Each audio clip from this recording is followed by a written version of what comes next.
Hello dear students, मैं राहुल राज और मैं आप लोग का स्वागत करता हूं अपने इस यूट्यूब चैनल पे। इस वीडियो के माध्यम से हम लोग क्लास 9th के पॉलिटिकल साइंस का चैप्टर 1 डिस्कशन करेंगे। इससे पहले मैंने ज्योग्राफी का चैप्टर 1 पढ़ाया है क्लास 9th के, और उसका प्लेलिस्ट बना हुआ है। अगर आप लोग नहीं देखे हैं तो पहले उसे देख भी ले। Class 9th CBSE board NCERT English medium का डिस्कशन है। वैसे ही इस चैप्टर नंबर 1 में देखेंगे तो इसका नाम है चैप्टर 1 में what is democracy. That means I discuss about what is the definition of democracy. साथ में देयर आर मेनी डेफिनेशंस और डिस्कशन करेंगे। देन हम लोग फीचर्स ऑफ डेमोक्रेसी, डेमोक्रेसी है तो उसका क्या कैरेक्टर्स है, क्या फीचर्स है। फिर वाई डेमोक्रेसी, फिर एक अगला सेक्शन होगा इसी में, डेमोक्रेसी क्यों ज़रूरी है। दैट मीन्स इसका कुछ पॉजिटिव पॉइंट होगा डेमोक्रेसी का और कुछ निगेटिव पॉइंट होगा। इस दोनों को डिस्कशन करने के बाद हम लोग कंक्लूजन निकालेंगे कि डेमोक्रेसी ही बेटर क्यों है, और आपको पता होगा डेमोक्रेसी के बारे में। तो चलिए इस चैप्टर का डिस्कशन करने से पहले मैं आपको बता दूं इस पेज पर क्या क्या दिया हुआ है। एनसीईआरटी का पहला चैप्टर है। ये जो दिख रहा है आपको ओवरव्यू, मतलब इसमें यही समझाया हो कि इस चैप्टर में क्या पढ़ेंगे कि डेमोक्रेसी का डिफिनेशन पढ़ेंगे और डेमोक्रेसी से नॉन डेमोक्रेटिक कंट्री में कैसे डिफरेंस होगा ये पढ़ेंगे। पता होगा, यहाँ देखिए नॉन डेमोक्रेटिक कंट्री और डेमोक्रेटिक कंट्री, या नॉन डेमोक्रेटिक गवर्नमेंट और डेमोक्रेटिक गवर्नमेंट में कैसे डिफ्रेंशिएट करेंगे ये पढ़ेंगे। साथ में आगे चलने के बाद हम लोग पढ़ेंगे broader meaning of democracy. Democracy का बड़ा मीनिंग क्या है, क्योंकि केवल rule of the people is not a democracy. केवल इलेक्शन ही डेमोक्रेसी नहीं है। There are many features that decides which country is democracy and which country is not democracy. तो चलिए सबसे पहले देखिए इसमें क्या लिखा हुआ है, क्योंकि ये थोड़ा मतलब लेंदी बनाया गया हुआ है यहाँ पे एनसीईआरटी को, तो मैं कंक्लूजन पर बात करूँगा। इसमें लिखा हुआ व्हाट इज डेमोक्रेसी। तो डेमोक्रेसी के डेफिनेशन को समझाने के लिए एक स्टूडेंट और मैम के बीच का डिस्कशन कराया गया हुआ है। तो हम लोग शायद इस डिस्कशन को पढ़ेंगे तो टाइम पास होगा, और इस डिस्कशन के पढ़ने के बाद एक ही कंक्लूजन निकलेगा डेमोक्रेसी का डेफिनेशन क्या है, जो निकलेगा यहाँ से। तो मैं इसी को जूम आउट कर रहा हूँ। देखिए यहाँ क्या लिखा हुआ है, एक वर्ड पढ़िएगा, डेमोक्रेसी। डेमोक्रेसी है ना, एक ग्रीक वर्ड है जिस किससे बना है, डेमोक्रेटिया से। किससे बना हुआ है, डेमोक्रेसिया से। ग्रीक में डेमोस का मतलब होता है पीपल और क्रेसिया का मतलब होता है रूल। इसका मतलब पीपल का रूल को ही हम लोग क्या बोलते हैं, डेमोक्रेसी। ठीक है, तो चलिए हम लोग डेफिनेशन देखते हैं। इस देखिए इस पेज पे कुछ ज़्यादा खास नहीं दिया हुआ है, यहाँ से ओनली डेफिनेशन क्लियर हुआ है, इसलिए मैं इस पेज को इग्नोर करके मैं बगल में लगाया उसको दिखा रहा हूँ आपको। वो देखिए ज़्यादा फायदा रहेगा। चलिए यहाँ देखिए, तो इसमें आप देख सकते हैं यहाँ पर वोटिंग कर रहा है एक पर्सन। देखिए what is democracy, what is democracy. तो आपको यही नोट डाउन करना है, पहले टॉपिक हो जाए व्हाट इज डेमोक्रेसी। अब देखिए पहला एरो मार्क में यही लिखेंगे क्या, the word democracy comes from the Greek word demos meaning the people and Kratos मतलब क्या होगा, power. So democracy power of the people, democracy is the power of people. ठीक है, या आप ऐसे लिख सकते हैं यहाँ से जो बताए थे कि democracy comes from the Greek word demokratia. Demos means people and kratia means rulers, यानी the rule of the people by the rule of the people is called the democracy. चलिए अब आते हैं डेमोक्रेसी का डेफिनेशन को देखने की कोशिश कर रहे हैं। तो डेमोक्रेसी के डेफिनेशन को देखिएगा तो यहाँ ध्यान दीजिएगा। देखिए डेमोक्रेसी के अगर आप डेफिनेशन को देखना चाहते हैं तो यहाँ ध्यान दीजिएगा क्या दिया हुआ आपके बुक में, क्योंकि जो भी पढ़ना है हम लोग को बुक से ही पढ़ना है। तो फाइनली यहाँ पर पढ़ने के बाद यहाँ देखिए क्या लिखा हुआ है, democracy is a form of government in which the rulers are elected by the people. सबसे पहले आप लिखे होंगे डेमोक्रेसी कौन से वर्ड से आया हुआ है, ग्रीक वर्ड से आया हुआ है, demos plus kratia. Demos means people, kratia means rule, rule by the people is called the democracy. ये समझा लेंगे एक लाइन में। दूसरा एरो मार्क दीजिए, लिखिए democracy is the form of government, democracy is the form of government in which the rulers are elected by the people. ठीक है, लेकिन इससे पहले मैं आपको एक चीज़ और बताना चाहता हूँ कि डेमोक्रेसी का सबसे फेमस डेफिनेशन है, एक प्रेसिडेंट हुए अमेरिका के जिनका नाम है अब्राहम लिंकन। अब्राहम लिंकन, उन्होंने सबसे फेमस डेफिनेशन दिया था डेमोक्रेसी का। उसको मैं आपको दिखा रहा हूँ इस साइड में, देखिए क्या लिखा हुआ है, डेफिनेशन ऑफ डेमोक्रेसी ये भी नोट करना आपको। देखिए सबसे पहले आप लिखे होंगे कहाँ से आया, वो लिखे ग्रीक की वर्ड से। सेकंड ये वाला डेफिनेशन लिखे होंगे डेमोक्रेसी का। अब आइए फिर से एरो मार्क दीजिए, लिखिए according to Abraham Lincoln democracy is a government of people by the people and the for the people. मतलब of people, by people, for people. मतलब समझ रहे हो, पीपल का, पीपल के द्वारा, पीपल के लिए। क्लियर है, मतलब लोगों का सरकार, लोगों के द्वारा सरकार और लोगों के लिए सरकार। क्लियर है, तो आप फिर से लिखिए अकॉर्डिंग टू अब्राहम लिंकन, यहाँ देखिए लिखा हुआ है according to Abraham Lincoln democracy is a government of the people by the people and for the people. मतलब लोग का, लोग के लिए, लोग के द्वारा किया गया जो शासन है, जो रूलिंग है, उसी को कहते हैं डेमोक्रेसी।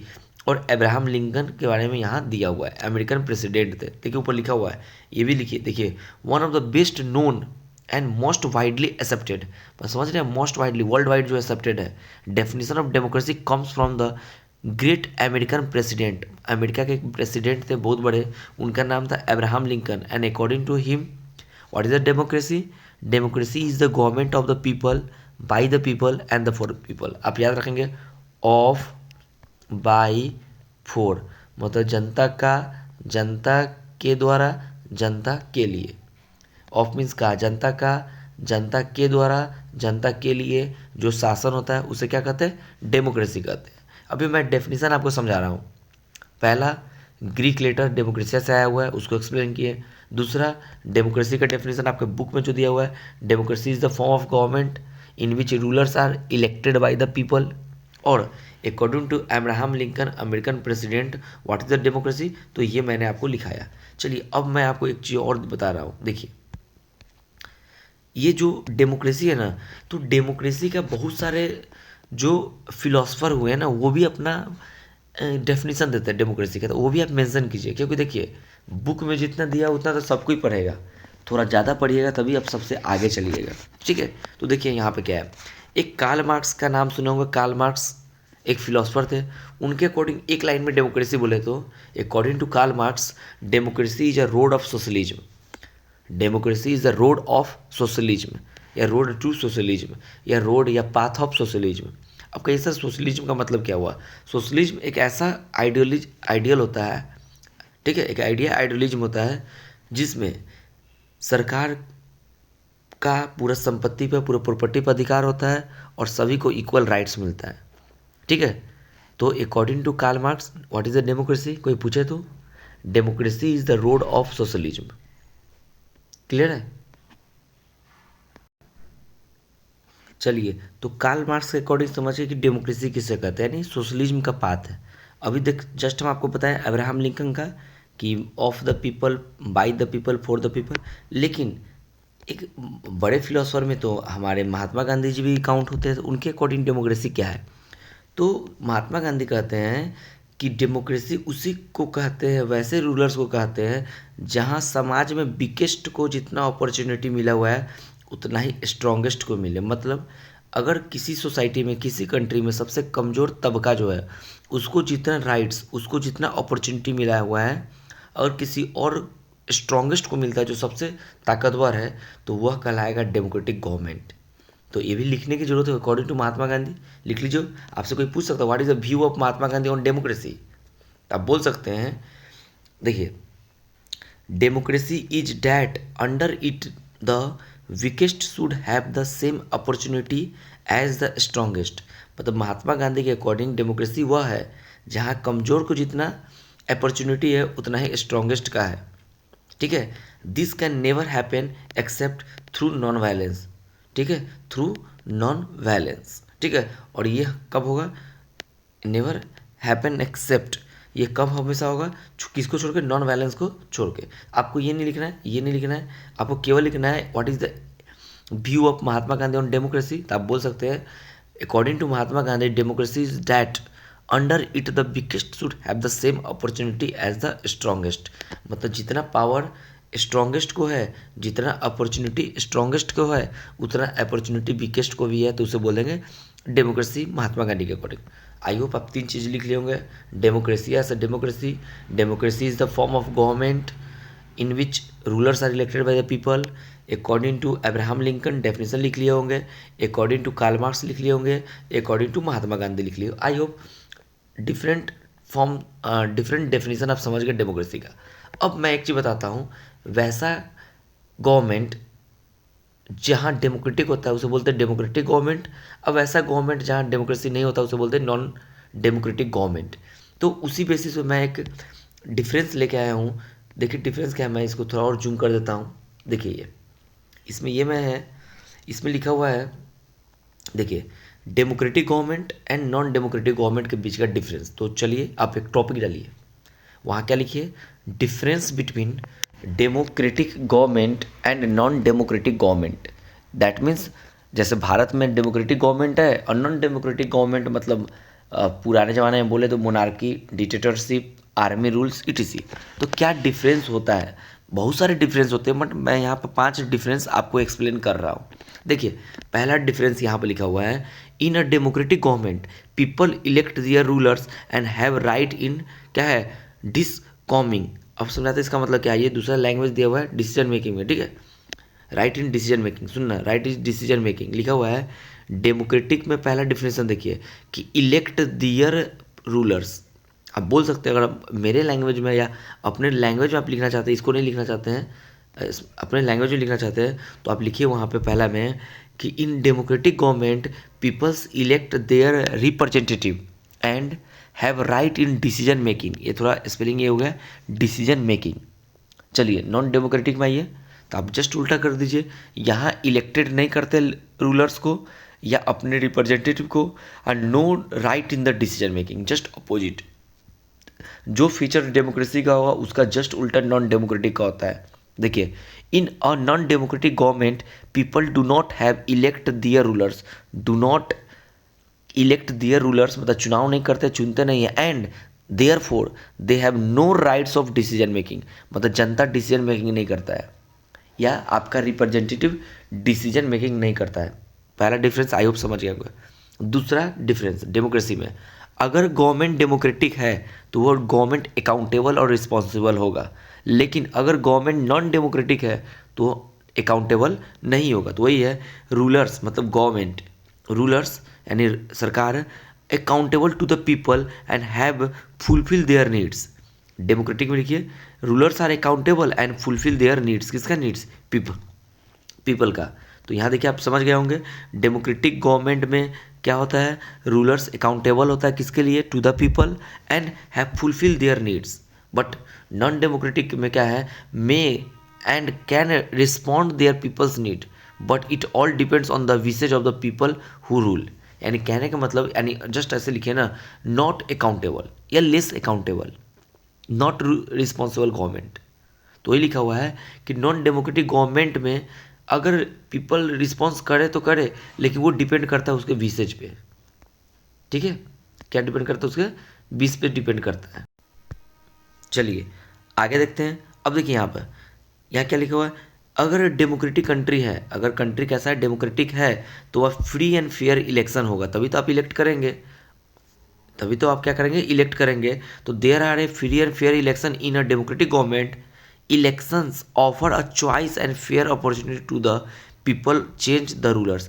यानी कहने का मतलब, अगर कोई कंट्री डेमोक्रेटिक है, अगर कोई कंट्री डेमोक्रेटिक है तो वहाँ फ्री एंड फेयर इलेक्शन होगा, और इलेक्शन आपको ऑप्शन देगा कि रूलर्स को चेंज करना। अगर कोई रूलर्स अच्छा काम नहीं कर रहा है, वेलफेयर काम नहीं कर रहा है, तो नेक्स्ट इलेक्शन में उसको जनता वोट नहीं करेगी और वो हार जाएगा, यानी रूलर चेंज हो जाएगा। लेकिन non democratic government election either or not held, मतलब इलेक्शन होगा भी या नहीं भी हो सकता है। If held they are not fair enough, अगर होता भी है ना तो फेयर नहीं होगा। जैसे कभी कभी आपको पढ़ाएंगे इसी चैप्टर में, कहानी देकर आपको जैसे पढ़ाएंगे, कहानी मैक्सिको के बारे में बताएंगे, तो देखेंगे इलेक्शन तो हो रहा था, बट हमेशा वहाँ एक ही पार्टी, PRI पार्टी ही जीतता था, क्योंकि अनफेयर इलेक्शन होता था। चाइना के बारे में बात करेंगे, एक ही पार्टी है, ऑप्शन ही नहीं है। Do not offer the people have the serious choice, जैसे चाइना में नहीं है। तो नॉन डेमोक्रेटिक गवर्नमेंट में चाइना एग्जाम्पल आ जाएगा, डेमोक्रेटिक गवर्नमेंट में इंडिया एग्जाम्पल आ जाएगा। 3 डिफरेंस आई होप समझ गए होंगे, बहुत इंपॉर्टेंट चीज़ समझा रहे हैं आपको। चलिए अब और आते हैं, देखिए फंडामेंटल राइट की बात करें, अगर आप डेमोक्रेटिक कंट्री में रहते हैं तो आपका कुछ फंडामेंटल राइट्स होगा। जैसे आप जानते हैं इंडिया में फंडामेंटल राइट्स है, right to speech, right to life, है कि नहीं है। तो ऐसी है, people in a democratic government enjoy, people in a democratic government enjoy, देखिए यहाँ पर enjoy freedom of expression and the fundamental right. Freedom of expression मतलब जो मन सो आप कह सकते हैं, बट गलत चीज़ नहीं कह सकते। And fundamental rights, there are many fundamental rights, but अगर कंट्री नॉन डेमोक्रेटिक है तो वहाँ कोई फ्रीडम नहीं होगा और कोई फंडामेंटल राइट नहीं होगा, होगा भी तो लिमिटेड होगा। तो ये होगा, people in a non democratic government do not have freedom of expression and fundamental right. आप डिफरेंस लिखिएगा डेमोक्रेटिक और नॉन डेमोक्रेटिक के बीच में, क्वेश्चन आ सकता है और पूछ भी सकता है और कॉन्सेप्ट के लिए जरूरी भी है। चलिए आगे चलते हैं। Last, democracy is the based on the fundamental principle of political equality. मैं समझा रहा हूँ आपको, डेमोक्रेटिक गवर्नमेंट होगा ना तो वहाँ पॉलिटिकल इक्वालिटी होगा, मतलब सभी कोई को राइट होगा वोट देने का और सभी कोई को इलेक्शन में पार्टिसिपेट करके MP, MLA, PM, CM बनने का ऑप्शन हो सकता है। ओनली सबका अपना एक डेफिनेट एज है।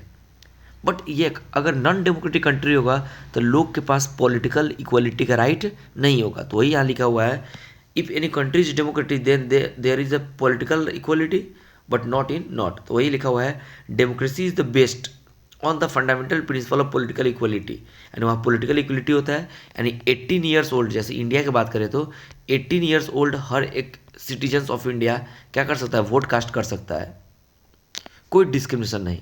लेकिन नॉन डेमोक्रेटिक गवर्नमेंट जैसे राजा महाराजा के समय देखिए, मोनार्की देख लीजिए, डिक्टेटरशिप देख लीजिए, तो वहाँ क्या था, सबको ऑप्शन नहीं होता था इलेक्शन में पार्टिसिपेट करने का, सब वोट देने का राइट नहीं रखता था, सब MLA MP बनने का राइट्स नहीं रखता था। तो यानी नॉन डेमोक्रेटिक कंट्री में कोई भी पॉलिटिकल इक्वलिटी का प्रिंसिपल लागू नहीं होता। तो वही लिखा हुआ है यहाँ पर, पढ़ लीजिए, no principle of political equality is followed in a non democratic government. I hope आप ये समझ गए होंगे डेमोक्रेटिक गवर्नमेंट और नॉन डेमोक्रेटिक गवर्नमेंट के बीच का डिफरेंस क्या होता है। देखिए मैं आपको क्या क्या पढ़ाया हूँ। सबसे पहले मैं आपको समझाने की कोशिश किया हूँ कि डेमोक्रेसी का डिफिनीसन क्या होता है। तो डेमोक्रेसी का डिफिनीसन मैं ये दिखाया हूँ, देख लीजिए फिर से, स्क्रीनशॉट ले सकते हैं कि डेमोस प्लस क्रेसिया से आया हुआ। Demos means rulers and kratia, sorry, demos means people, kratia means rulers, rule by the people is called the democracy. ठीक है, डेमोक्रेटिक के बारे में डेफिनेशन मैं बताया था अब्राहम लिंकन के अकॉर्डिंग, महात्मा गांधी के अकॉर्डिंग, कार्ल मार्क्स के अकॉर्डिंग, देख लीजिए। फिर मैं उसके बाद डिस्कशन किया हूँ, एक ऐसा कंट्री जहाँ डेमोक्रेसी होता है तो डेमोक्रेटिक गवर्नमेंट कहते हैं, एक ऐसा कंट्री जहाँ पर डेमोक्रेसी नहीं होता उसको बोलते हैं नॉन डेमोक्रेटिक गवर्नमेंट। दोनों के बीच का डिफरेंस देखे थे। अब आई होप आप लोग समझे होंगे। नेक्स्ट क्लास में हम लोग क्या पढ़ेंगे मैं अभी बता देता हूँ, आप लोग पढ़ के आइएगा। टॉपिक रहेगा ये फीचर्स ऑफ डेमोक्रेसी। आप स्क्रीनशॉट लेकर घर पर रीड कीजिएगा, तब तक मैं नेक्स्ट वीडियो में फीचर्स का डिस्कशन करूँगा। आपके NCERT के अकॉर्डिंग ही चल रहे हैं, मैं NCERT बुक भी दिखाऊँगा। थोड़ा पॉलिटिकल साइंस पे थोड़ा लेंदी बनाया है ना, तो पढ़ने और पढ़ाने में मज़ा नहीं आएगा, इसको मैं सेपरेट करके पढ़ा रहा हूँ। फिर से वहाँ पर आएंगे, डेमोक्रेसी के फीचर पढ़ेंगे, अलग अलग एक एक वीडियो में एक फीचर का डिस्कशन करेंगे एग्जाम्पल के साथ, पाकिस्तान, ठीक है, मैक्सिको, ठीक है, ETC का। एक ये देख लीजिए, एक और देखिए, आपको डेमोक्रेसी का मैं यहाँ दिखा रहा हूँ, ये देख लीजिए features of democracy, 1 vote 1 value 1 person, ये सब देख लीजिए। आप जानते भी होंगे, नहीं जानते तो मैं ज़रूर आपको पढ़ाऊँगा, देख लीजिए। ठीक है, तो अगले क्लास में यहाँ भी देख लीजिए, ये भी स्क्रीनशॉट ले लीजिए, पढ़ लीजिएगा, बाद में मैं इस सब का डिस्कशन करूँगा। ठीक है, तो यहाँ देखिए, तो हम लोग क्या किए, डेमोक्रेसी का डिस्कशन किए। जो आपका ये रहा क्लास 9th NCERT का, वही थंबनेल है, आप लोग का यही वीडियो लगा रहा मिलेगा। और अगर क्लास 9 CBSE बोर्ड से है तो इस वीडियो को जरूर देखें, नोट्स साथ में बनाए जरूर, जितना बताए उतना लिखे, क्योंकि जरूरी नहीं कि बुक में जितना दिया उतना ही पढ़े। ठीक है, अगर थोड़ा ज़्यादा पढ़ेंगे तभी अदर स्टूडेंट्स आप आगे होंगे। तो इस वीडियो को मैं यहीं एंड कर रहा हूँ, मिलते हैं फिर नेक्स्ट वीडियो में डियर स्टूडेंट्स। और देखने के लिए थैंक्स, और शेयर भी करते रहिए। जय हिंद, जय भारत।